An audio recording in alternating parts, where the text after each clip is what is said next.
Jenkins, you fellow board members, thank you all so much for having me. It's a pleasure to be here. I don't know if I mentioned this last time I was here, but I come from a long family of public educators. My sister is um, EC program coordinator, Edgecombe County High Schools. My wife is a teacher in Wake County Public Schools. My dad was a teacher and an AP and a retired principal. So thank you for your service. Um, it's a pleasure to be here today. I'm going to talk to you since I was here last. As you know, that we're really happy to be working with y'all more closely and a more formal way to do your student population forecasting. And that's what I'm going to present to you today, some preliminary results. Preliminary is the key word. But before I do, for new folks, I know that we have at least one new board member. I'm going to tell you a little bit just about who we are. So Carolina Demography is the applied demography unit of the Carolina Population Center, which is just down the road. We are a nonpartisan team of population scientists working for the people of North Carolina. Our mission is really to help people understand a changing North Carolina so that they can make informed decisions. People exactly like yourselves. We do that in three primary ways. We help groups find and collect data. So we work with you to determine the questions that you want to ask, the data that you need, where and how to get that data. You know that we live in a world where we're swimming in data, but it can sometimes be inaccessible if you don't have the special training and experience to access it. So that's one of the key things that we do. One free service that we provide for everybody are free data consultations. So if you or your team members are working on a proposal on X, Y, or Z and you need data about your community, please reach out to us and we do free data consultations. We also, 9 times out of 10, we just send you the data that you need. Other times it's more in depth. And so we also help clean, analyze, and interpret data. We use rigorous methods to translate data and provide meaningful context. And then finally, and perhaps most importantly, we help communicate data and engage stakeholders. We kind of specialize in high-level infographics where decision makers can walk away and understand what the data is telling us, and equally important, what it's not telling us. As you know, for the student population forecasting, we partner with our longtime partners, Demographic Analytics Advisors. You saw my colleague, Chris Dick, who's the president and CEO of Demographic Analytics Advisors, name on the title slide. He couldn't be here today, but I do want to just tell you all about who they are and we partner with them on all of our student population forecasting projects. They have decades of experience. You see his beautiful face here. They have decades of experience doing this type of population forecasting, and we work with them with Wake County Public Schools, with all of DPI, with several school districts across the state. Lots of experience, years and years of experience doing this type of work. And they know the ins and outs and the intricacies of ADM changes in North Carolina as well as anybody. So what do we know going into this project? So I'm going to briefly recap some of the things that I presented at the board meeting last October. Chapel Hill Carver City Schools ADM has steadily declined since the 2019-20 school year, as we know. That's where we were then. 1 year later, and the 1 year later, we dropped 540 students to 11,764. The next year, we dropped another 353 students. The next year, that decline abated, but picked back up the following year. Following year, still about 145 students we lost between 23-24, 24-25. And then between 24-25 to 25-26, we lost another 332 students. And this is based on Principal's Monthly Report 2. I will say this says 10,759. It's really 10,758. That's a rounding issue. So, since the pandemic, the school district has lost 1,545 students. So where have we seen the biggest decline? So for these next slides, I'm just going to show you a couple years out from the pandemic. That was where we saw that huge drop. And this should be no secret. I presented this last year. The largest ADM losses since the pandemic were in our lower elementary grades, with the biggest losses in kindergarten. You can see between the 2019-20 to the 2023-24 school year, you lost 240 kindergartners, about 28% decline in kindergarten. High school, and this is an interesting phenomenon, high school saw modest gains during this period, and I'm going to talk about what that means moving forward. So how do we approach an enrollment forecast? It's really important to understand how we do this. So I want to talk to you briefly about what a forecast is, and equally important what it's not.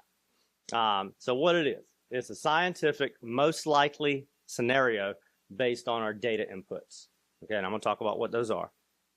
And it can be an extremely useful planning tool if used correctly and questioned. I encourage you to be critical consumers of the forecast. What it is not a magic ball. It's not a magic solution that I can tell you with complete accuracy what your enrollment is going to be in 10 years, right? And nor is it a random and wild guess at what enrollment will be in 10 years, okay? So it's important that we're all on the same page about what the forecast is and what it's not. So what are our key considerations? What are our inputs? The most important thing, we look at historical enrollment patterns. And again, this is based on PMR2. I know that funding in arrears is based on BEST 102. Our forecast is based on PMR2. And we need that consistency. And 9 times out of 10, PMR2 is going to be higher than PMR1. So historical enrollment patterns. We also look at school capacity and attendance zones. We also look at demographic processes that are completely out of the control of the school district. Births, number 1. Migration, in and out. We also look at age, sex, race, and Hispanic origin trends, but we're not going to present any of that material today. Finally, we also look at the built environment. We look at building permits, approved and proposed developments, how many units, and then we estimate out how many school-age children we anticipate being in those units. And another thing that we do, we don't just take the approved and proposed development data at face value. We actually go ground truth it and go see, okay, how far along is this development? Is it built out? When do we expect occupancy? And so we'll build that into the model. We also take some socioeconomic factors and COVID, of course. Special considerations. The impact of the Opportunity Scholarship Expansion Program in North Carolina, Opportunity Scholarship Program expansion, private school vouchers, right? We take that into account. We take into account charter school proliferation. And I should mention here, I should add this to the slide, homeschool, right? And so I collectively refer to this as educational market share, okay? So we take those into account as well. So the methodology and assumptions. So key considerations for our forecast, what we've done here. What's in bold is what we've done. What's in italics is what we need to do to finish the work. So we begin with what we call a weighted grade progression methodology. And so we look by school and feeder school patterns at the ratio of students that were in the prior grade last year versus the current grade this year. A ratio larger than 1 implies that there's movement into the district, either from geographically outside the district or from non-public options, right? Lower than 1 means attrition or out migration. So we forecast this ratio into the future. And so we've tested several different weighting regimes, and we finalized with a 10-year weighted average, and we weighted with the weighting of those grade progression ratios skewed slightly towards the more recent data, if that makes sense. What we still need to do before we finalize our forecast, adjust for changes in market share. We haven't built that fully into this model yet. We're still waiting on some data. Add in our housing that I was talking about, housing-based growth by attendance zone, and we'll compare differences based on grade progression ratios versus housing growth. And then finally, we'll add in additional students based on that housing growth. Okay, so again, a forecast is only as good as the assumptions that go into it. And so I want to be very clear about the assumptions that we've made with this forecast. We have assumed that births to residents of Chapel Hill and Carrboro will continue to decline, but that growth will slow, okay? We have looked at current market, we're assuming right now that current market share patterns will continue with continued increases in non-public options, but at a slowing rate. We've also assumed that students will continue their current patterns of returning to public school, especially in high school, in the high school years, either from out of district or from non-public options. And that's what we've seen. We've seen high school, we've seen those modest gains in high school, and what we assumed is that people may be choosing charters, homes, or privates in those earlier grades, but coming back to, or for the first time, to Chapel Hill Carrboro City Schools in high school. We also assume that changes in immigration will not impact enrollment any more than they have this year. Was that me? Okay. Again, I just want to reiterate, this is an initial model. It's a preliminary model. We're going to be updating the forecast with development impacts and a few other things, and we'll provide that in the full report to the county in the spring. Utilization is based on the district-provided capacity figures that y'all provided to us. Here's one note. Currently, Phoenix Academy, we've held constant in this forecast. And that was just for some methodological reasons for these preliminary results. But it doesn't really impact your overall ADM that much. Yes, ma'am. Did you consider how federal immigration policies might change immigration locally? That is a very good question. As of yet, no, we have not. I will say, so Ronnie Dossie, what she's referring to here is that there have been changes in, of course, federal immigration policy. We have observed declines in the foreign-born population, sharp declines for the first time in 50 years. We, as of yet, don't quite know how that's going to impact North Carolina, and so we're still working that out. But that's a great question. Thank you for asking that. What we know now and how we got there. All right, okay, let's start with enrollment. Okay, so this is total district enrollment. What you see here in the solid line is what we have observed going back to the 2015-2016 school year up to this year's 25-26 PMR2, right? What you see in the dotted line here is what we are forecasting. So we're forecasting that we will drop to 10,099 total average daily membership by 2030, and that we will drop to 9,448 by 2035. That's overall district enrollment. ADM losses across all grades we project, but we also predict that the biggest losses will be in kindergarten, and among elementary grades, the biggest losses will be in kindergarten, with out to from 2019 out to 2035, which is in your far right. We project that there will be a loss of 252 total students from the start of the pandemic to 2035, a drop of about 30% of kindergartners. If you'll note, 6th, 7th, and 8th is also going to experience some sharp declines. So middle school, we're anticipating middle school to see some sharp declines as those cohorts go through the system. So this is district elementary enrollment. Again, the solid line is observed, the dotted line is forecasted. You're at 4,293 ADM right now in elementary schools. We forecast you to be at 4,066 by 2030 and 3,968 by 2035. This is elementary enrollment by year and change by school. Looking at from 2019-20 to now, and then also 2019-20 out to 2035-36. And this is colored by the percent change. This kind of orangish right here is our declines of 10% or greater.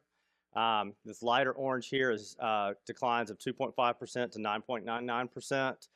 And when we get into the gray, we start increasing. So you can see we've got just, I'm not going to read up this to you because you can see it, and you're also going to get a copy of this. Northside, Rashkus, Scroggs, Sewell, we all are forecasting to drop, to decrease by more than 10%.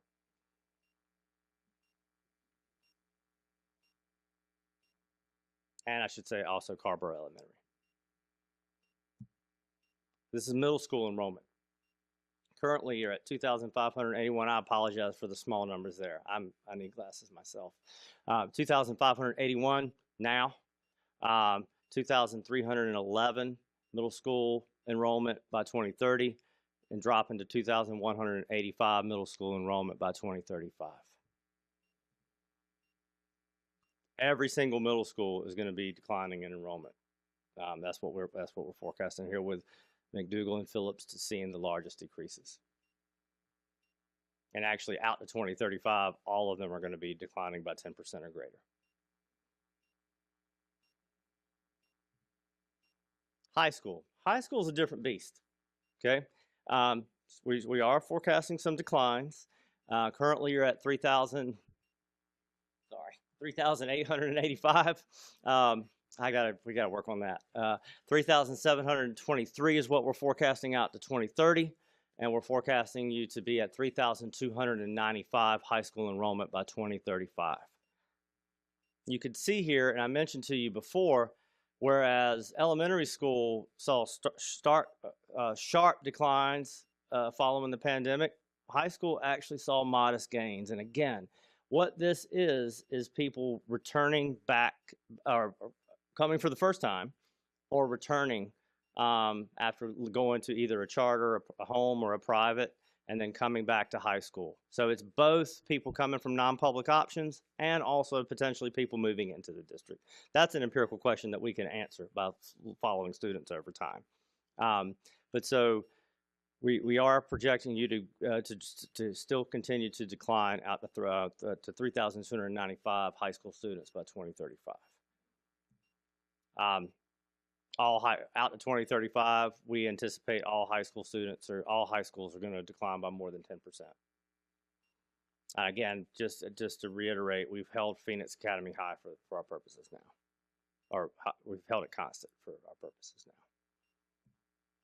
So, what you're seeing here, so I told you we saw the biggest decreases in kindergarten during COVID, right? That was where we saw the biggest declines district-wide. This yellow is that cohort aging through the system, right? So the decline is driven by a couple of factors. Drops in births, and this is not birth rate necessarily, this is total number of births. Drops in births mean lower level of students entering kindergarten, even if birth to kindergarten ratios aren't necessarily declining. And what a birth to kindergarten ratio is we look at how many people were born in X year, and then we look at how many students showed up in kindergarten 5 years later, right? A kindergarten ratio below 1 suggests that there's been out-migration. Above 1 suggests that there's been some in-migration. So births matter. Enrollment drops. What else is driving this decline? Enrollment drops around the COVID-19 pandemic years of 2020 and 2021 and 21-22 were most significant, again, in the elementary school ages. These cohorts are now aging through the whole system, and that's creating additional losses in those other grades. One of the unknowns. This is what something that we don't know yet, and this is something that we're going to be considering. Will students come back to high school at an even greater rate starting next year, right? We don't know that.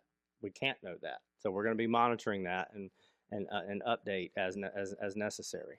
Or will historical ratios hold and increase losses at high school ages? We don't know the answer to that. So utilization. This is your capacity and enrollment table for elementary. Well, I'm not going to go through this in its entirety, but you can see, so your capacity is in the far left, and then we see enrollment in 25, enrollment in 2030, and enrollment in 2035, right? You can see capacity at Carborough Elementary is estimated at 518 students. By 2035, we anticipate you being at 386. Another example is, but it's not all, Glenwood Elementary is actually, we anticipate being right at capacity by 2035, if you'll note. But Sewell, for example, Sewell Elementary, capacity of 450, we anticipate being 319 by 2035. So this is a capacity, enrollment, and utilization table for your elementary. Again, this is kind of the same information that I just walked through. We can see by 2030, we actually anticipate Glenwood Elementary being slightly over capacity, and many of the other schools being at 75 to 100% of their capacity. And we'll walk through this with district administration in greater detail after we finalize the data. This is middle school, same thing. We anticipate middle schools being well under capacity. Most of them being 75 to 100 between 75 and to 100%. And then with Colbreth, am I pronouncing that correctly? Colbreth being at 60 to 75%, 2020, it already is there. And by 2030 and by 2035. High school, same thing. The Carborough High currently, according to the capacity numbers that we have, is slightly over capacity. But we anticipate it dropping to 96% capacity by 2030, 84% capacity by 2035. East Chapel Hill High, we anticipate being at 78% capacity by 2035. And Phoenix Academy, again, that's kind of an outlier there. How do those numbers square with the fact that a few slides back, question number 3 in italics was we don't know about the high school? Oh, we're just making the assumption right now. We're holding it constant right now. It is an unknown. So we just want to I want to be clear about. This is like worst case scenario. This is like if they don't come back.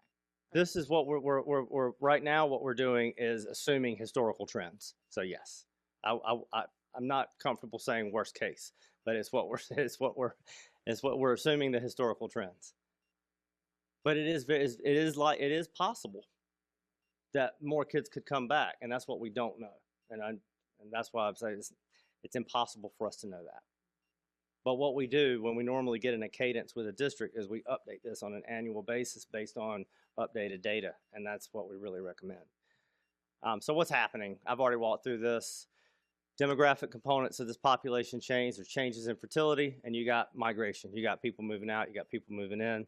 And then number 2, shifts in educational market share. In other words, loss of student population to charter schools, private schools, and homeschools. So to walk you through this a little bit. So again, the solid line is observed.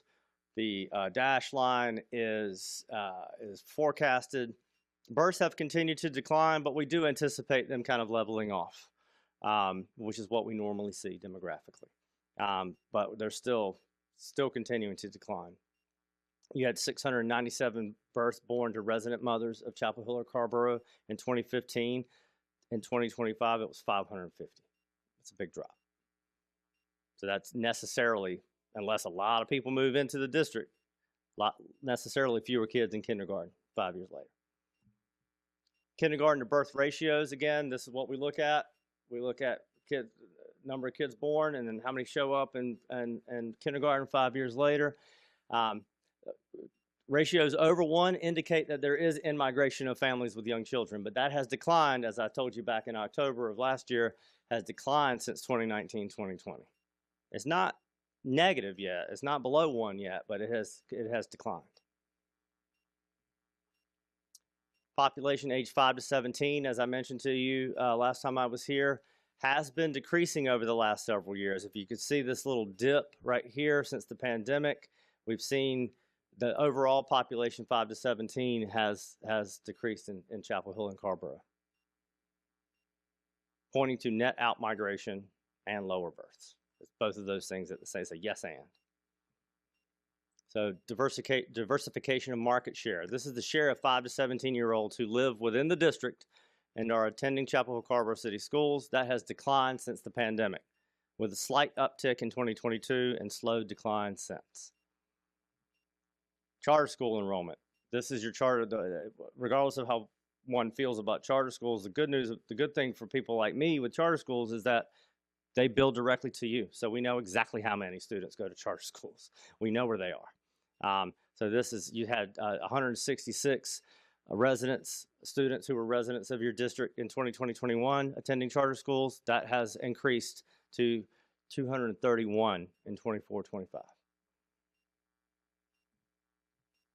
This is enrollment in private schools and homeschools. And I think I mentioned this last time. As it currently stands, so the blue line is private school enrollment. The orange line is homeschool enrollment. These are somewhat limited. The homeschool is a little bit better. The private schools only refer to the number of students who attend private school that are physically located inside Orange County, right? So these are limited. We have to pour through transcript data and other data to know exactly how many of those people were attending Chapel Hill Carborough City previously and then went to private school. Nonetheless, we know that it's increasing, right? You can see the big uptick in homeschool enrollment during the pandemic. That has since declined, but it's still well above pre-pandemic numbers. In 2024, there were 714 students that were attending homeschools compared to 616 in 2019. Private school enrollment, 544 in 2019, up to 662 in 2024. These are what we're going to be adjusting more intently as we move forward in the coming weeks with the model. Yes, ma'am. Sorry, can you just repeat what you said before? So the 662 in private school, that number is simply people who live in our district or in Orange County, but that go to school in Orange County. People that go to a private school in Orange County. So it does not Regardless of include where they people. live. So it does not include people in our district who go to school in Durham County, for example. No, that's right. That's exactly 'Cause right. A lot That of the schools are in Durham County. that is a big limitation of how private school data is currently available to us. Okay, thank That's you. I just right. wanted to make sure I understood Right. the number. Right, that's right. Can I ask another clarifying Sure. question? But that also could mean that a very small number of this 662 actually lives in Orange County as well. It could also mean that. That's Okay. correct. All right. That's correct. Nonetheless, we know that it's affecting Chapel Hill Carver City Schools, right? Homeschool enrollment, I've just walked you through this. I mean, that surged during the pandemic. It's come down substantially, but it's still well above pre-pandemic numbers. 61% increase between 18 and 21, 30% drop. Private school enrollment has been steadily increasing since 2021. It's 24% increase between 21 and 24. And we assume that that's going to continue to increase, especially with the expansion of private school vouchers. So wrapping up. Again, just to reiterate, the decline is driven by a couple of factors. It's births. We anticipate births will continue to decline. And even if birth to kindergarten ratios aren't declining, that will be fewer children in kindergarten. That COVID cohort, kindergarten cohort, is now aging through and will be aging through the whole entire system as we round out to 2030 and to 2035. As a matter of fact, they'll be entering high school in 2029, 2030, if I'm not mistaken. And so that could potentially mean lower numbers in high school, and that's what we don't know. Are we going to see more people coming back? We don't know that yet, right? That's the thing that we're hoping to continuously monitor and update as we progress through this process. All right, with that, we'll open it up for questions. Board members, Discussion. do you have any questions? Ronnie, go ahead. Thank you for the presentation. I was wondering about economic trends like mortgage rates. Like, I have a suspicion that we are not seeing more students in Chapel Hill right now because a lot of population are aging in place, because my mortgage I got at 3% and now it's 7%. So I'm assuming you just included constant data from over time, so no assumptions about changes in economic policies. Right. We do not assume changes in economic policy.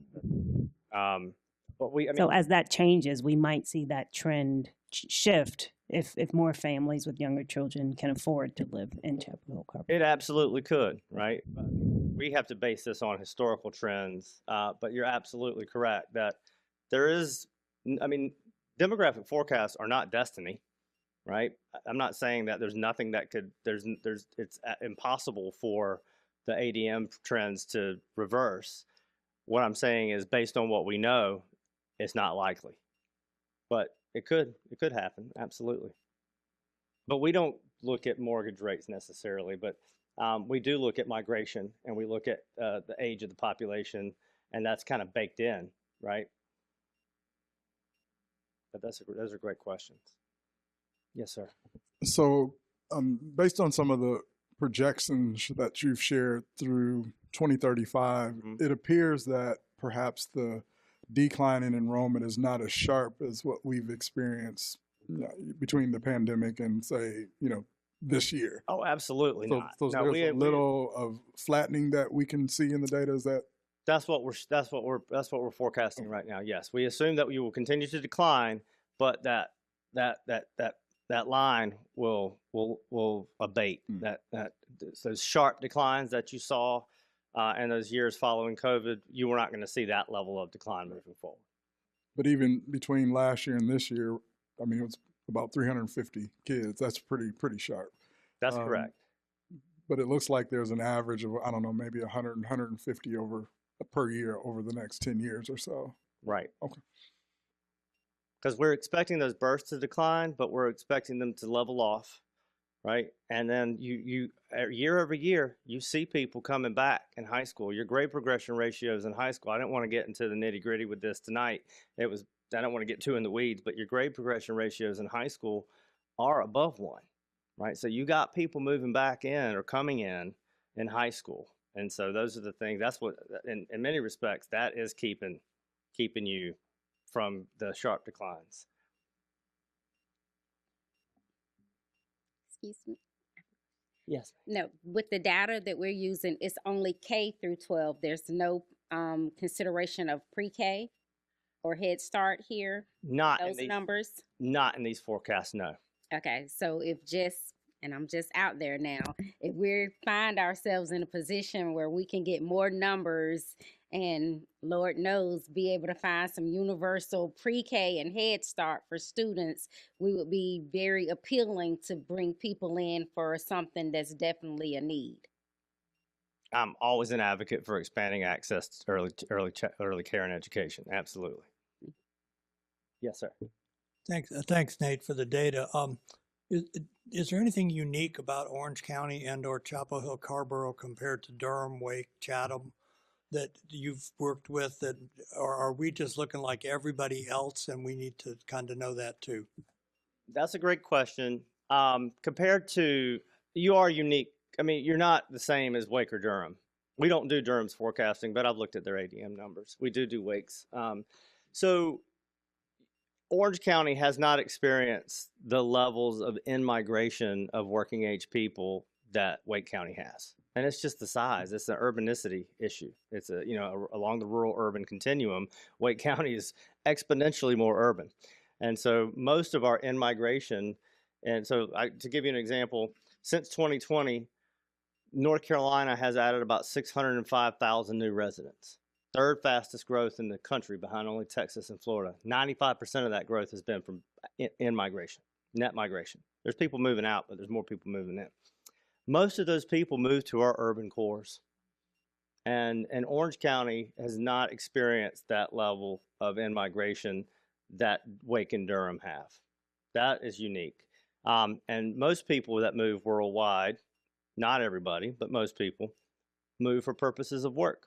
And so they're in those prime working ages, which also overlap with prime childbearing ages.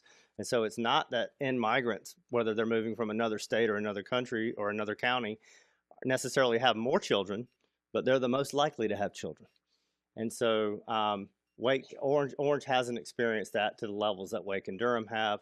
Also, I would say that Orange is perhaps, Chapel Hill Carver City in particular, is perhaps the most well-educated, among the most highly educated school districts in the country. In terms, if you look at the population 25 and older by educational attainment, the more education people have, the fewer children they often have, and then the more they delay childbirth. And so that is unique as well. Yes. Dr. Dollar, I work for Dr. Trice and the board in communicating this information. And for the past several months, based on last year's presentation, we've been communicating the enrollment on somewhat of a district-wide level, overall numbers. This evening, for the first time, we see names of schools on the screen, which I think when we communicate this information again will resonate with a lot of people in our community. So I guess for now, my question is there anything we need to keep in mind when we see schools on a screen out of context? What do we need to remember? That these are preliminary findings or that things can change? I heard you mention it several times, but I'm wondering if you can help consolidate our thoughts in terms of how do we interpret or how do we understand or comprehend what we're seeing on the screen at this moment in time? That's a great question. Thanks, Andy. So again, they are preliminary. So we're gonna have a full report that is going to be presented to the Orange County Board of Commissioners, and you all will get your own copy, of course. But so without the contact, so number one, elementary is dropping, right? So you really need to be paying attention to that elementary school enrollment by capacity. Then you have to think about what that means moving forward. As you well know, ADM is important because that is what your funding from DPI is tied to. Fewer kids, lower PMR2, or I know it's best 1 or 2 now. Lower ADM means fewer dollars, right? And so, but that doesn't change the operational cost of operating a school necessarily. That stays largely the same regardless of the kids in many respects, right? So I think that you're going to have to be looking at, when you look at the enrollment, that's not all you need to take into consideration. And I know that Dr. Trice and his team are thinking through this. You got to think about what it makes the most sense. And that's when you have to start looking at cost of operating the school, the age of the facility, things like that. Yeah. I think you hit on this with the age 2 through 17 slide, but what would be helpful, I think, for me is also the bigger picture of the mix of the community here beyond the 2 through 17, because you just 5 said through 17, but yeah, yes. 5 through 17, but I think also seeing like what is the demographic trends across all age groups here, because you're right, if we don't see a growth in that 18 to 40 or 50 age group or whatever, then that might give us an indication as well of, well, we don't have as many younger people living here and we start seeing a growth of older community members, the likelihood of us increasing significantly birth rates also gets smaller and smaller too, or could. Well, old people don't have kids. Well, yeah. That is true, right? They can adopt. Well, some old They people can. do. They can, but generally old people are not likely to have that many children. So you're Yeah. right. And I don't have the data in front of me right now, but Orange County has gotten older Yeah, compared to its other triangle peers. that's right. That Dr. Griffin was referring to a minute ago. And we can certainly show you the growth in the 65 and by age brackets, and we can certainly do that, and Yeah, that'll 'cause- give you a better idea of what you're dealing with. That's right, because if Sure. that continues to grow over time, even if we don't see it yet with, school age kids, we could probably guess that we're going to see it at some point. Right, and I think this gets to Board Member Dossey's comment about people not selling their homes, people staying here, aging in place, which you want people to be able to age in place too. That's not necessarily the school district's Right. issue, right? You want people to age in place and to age with dignity and all of those things. But if people are staying in their houses and they're not selling their houses, that means that younger people aren't necessarily moving in. And if there's no other alternative options for them, then that could be a barrier to in-migration, as I think you were making that point. Yeah, my question is actually kind of attuned to what Board Member Dossey was asking. So we know that as we look at inefficiencies, the organization of our district with what is trending as a population decline, we do have communities where there is an aging population, and for whatever reason they're choosing to stay. But we also know that neighborhoods have, I'll call it life cycles, where they regenerate over time. Interest rates may be the reason why people are holding on to their homes. They're not moving to, as a possibility. How are you able, as we look at the projections and planning, so that we don't overcorrect, over-adjust? How do we keep that in mind? What data do you have access to be able to say, these are communities that if the timing is right and certain conditions change, you have a greater propensity to have the turnover to where it may turn around? And I would imagine that would be partnering with our two respective towns and what their long-term planning is. But how do you incorporate that so that you don't correct or make an assumption and then find that in 6 years, that school that possibly had declining enrollment, and we guess that it's because of aging population, it then turns around, and possibly we redistrict or did changes to balance our schools, and then we find, whoop, it's changed again. Yeah, that's a great question. So yes, we work with planning departments in your municipalities and the county. We're going to pour through all the approved and proposed developments. We also look at your historical residential locations of your student population. So we know where those people are and and how they move as they age through Chapel Hill Carrboro City Schools. And so we know which areas of the city you have the most of your student population and how that has changed over time. Now we don't have, we go back about 10 years. We haven't gone back that far. But we do take those things into account. We work closely with the planning departments. And what I was mentioning earlier is we actually ground truth. We don't just assume you can get an approved project, and we've known this working with other districts where there's lots of development. Just because a development is approved doesn't mean that the shovel ever meets the ground. And so we'll go out and ground truth and look and lay eyes on it and see, okay, they've run water lines here. They've got foundations built. We can anticipate this. Sometimes the towns themselves or the municipalities or the counties actually have anticipated occupancy. Sometimes they don't. So we're going to be working with your municipalities and the county government on those issues too. Yes. I think this is implicit, but I guess it's worth saying. So I share Andy's concern about the fact that there's schools up there now, and it feels like it's just a different step that we're taking, and that those are tentative and preliminary. And they also assume no redistricting, right? I mean, the way you have the declines assumes that the lines that we have for each school are the same. Absolutely. That's a great question. That is correct. But you had one school that's projected to go up, one elementary school, and I guess why?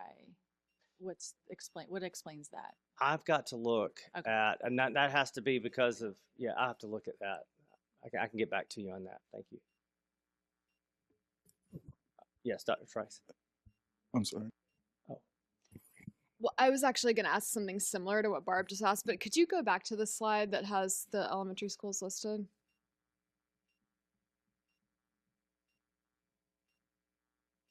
So you had mentioned, I think specifically Glenwood was the one. So that's curious to me because Glenwood is not a community school, it's a magnet school. So like if you're not looking at actual neighborhoods and capacity and all of that, like how do those numbers come to be, especially because at least 2 of our schools draw from all over the district? Right. So this was based on the historical patterns and what we anticipate from the feeders. I have to look back through the model and see exactly what's going on there. I can get back to you on that. But that's what we're, can I get back to you on the specifics of that school? Yeah, so in our last retreat, I remember you sharing that, births were down not only in our community, but in North Carolina. It was a global phenomenon. I think you were mentioning. Birth rates. Yeah. Right. Births, not necessarily, but birth rate. Here. Yeah. Right. And I believe it was Kern Huey, a reporter for the NNO, reported today that 105 out of the 115 districts are experiencing declining enrollment. Perhaps birth rates, you mentioned vouchers.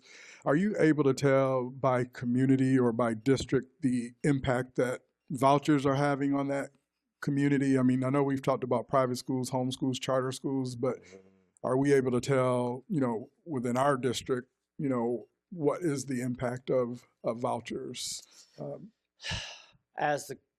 Currently, the data that we have available don't allow us to do that as well as I would like to. So what we really need, and it's possible that this data may become available, is we need the LEA of residents, LEA, the school district of residents, of the recipient of the voucher. That's the only way that we can know. Currently, that's not how that data are publicly reported, but that's what we really need to incorporate that and know beyond the shadow of a doubt what the effect of the vouchers are on X school district.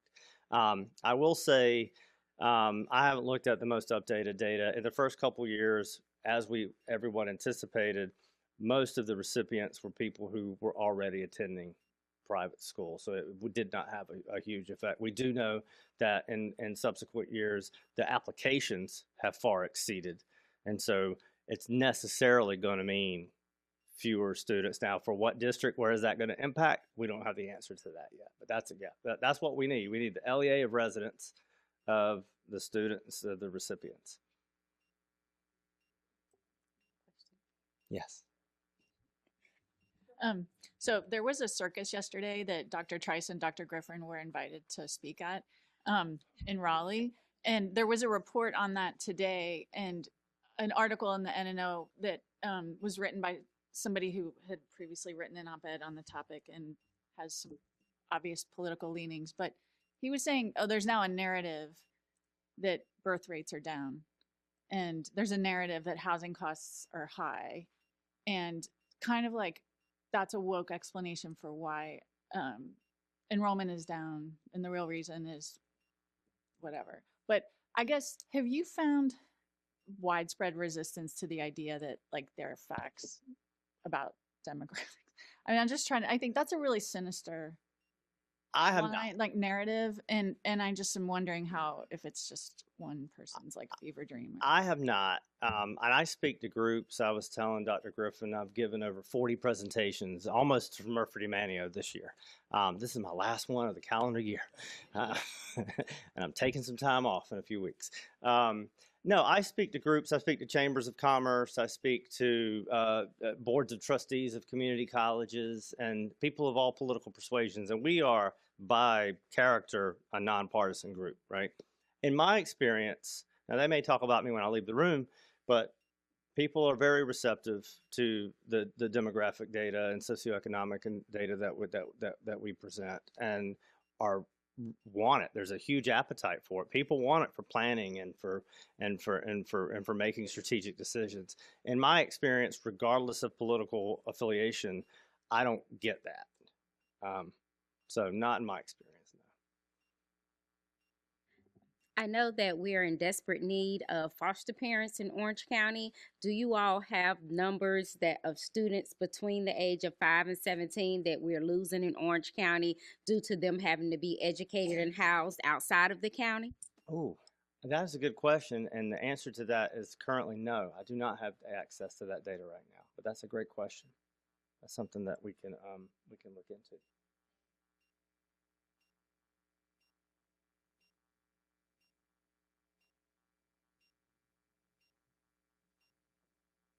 Thank you, Dr. Dollar. Thank y'all so much.